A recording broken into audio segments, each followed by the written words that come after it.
In the aftermath of the October 7th attacks by Hamas, Israel's focus immediately turned to war and to identifying the bodies of those slaughtered by Hamas in Israel's largest mass casualty attack. But now Israel is launching an investigation into allegations of rape and other forms of sexual violence on that deadly day.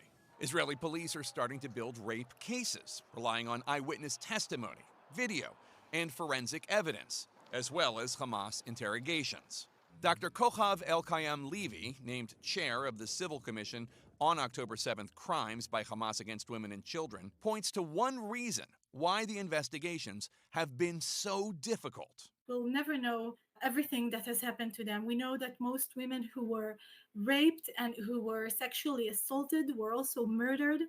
And it will take time, even in other atrocities, it takes time until the crimes against women are revealed, until survivors even share their stories. Still, CNN found witnesses to the atrocities and their aftermath. G, a paramedic in Israel's elite 669 Special Tactics Rescue Unit, went house to house in Kibbutz Be'eri, one of the sites of the worst massacres. He did not want to be identified on camera. While we're storming through those houses, one of the doors I open, it's a bedroom. I see two girls, two teenagers, I guess 13 or 14 years old. One is lying on the floor, one is lying on a bed. One on the floor, she's lying on her stomach. Her pants are pulled down towards her knees.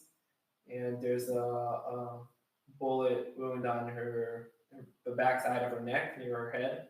And there's a puddle of blood around her head. And there's remains of semen on the lower part of her back. G says the other teenage girl also appeared to have been assaulted. There's a bullet wound on the upper part of her chest, and there's bruises all over her body. So, these are two girls that were just killed, executed, perhaps also raped in their own bedroom. Israeli police say the bodies at Shura, one of a handful of sites where dead bodies are brought for identification, show trauma consistent with rape and assault. Morgue workers say these women did not die peaceful deaths.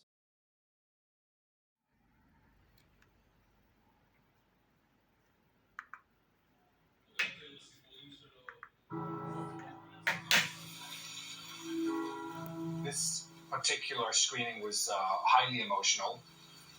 It started with just scenes of Hamas killing people, executing people. Eventually, we got to the sexual assault part. We saw in Kibbutz Re'im, the music festival, saw two different women lying on the grass, naked from the waist down. One of them had her panties just ripped to the side. And I myself felt just rage. I felt like my jaw was strengthening because I was biting so hard, because you're watching something that you cannot believe this has actually happened. And then we moved to the eyewitness, who's describing what she has seen with her own eyes.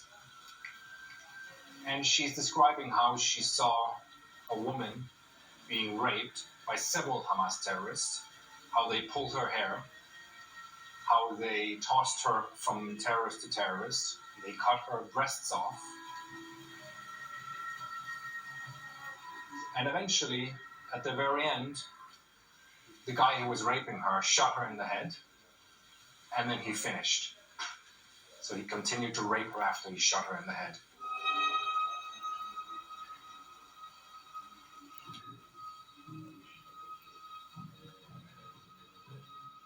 It scars me that first of all, people are able to do these kinds of things and refuse to believe it. Despite the overwhelming evidence, despite us journalists sitting there, I'm watching this only so I can tell people, once again, this happened.